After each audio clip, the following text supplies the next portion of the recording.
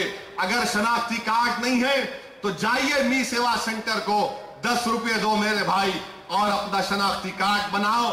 نکلو پولنگ کے دن, خوب ووٹ ڈالو.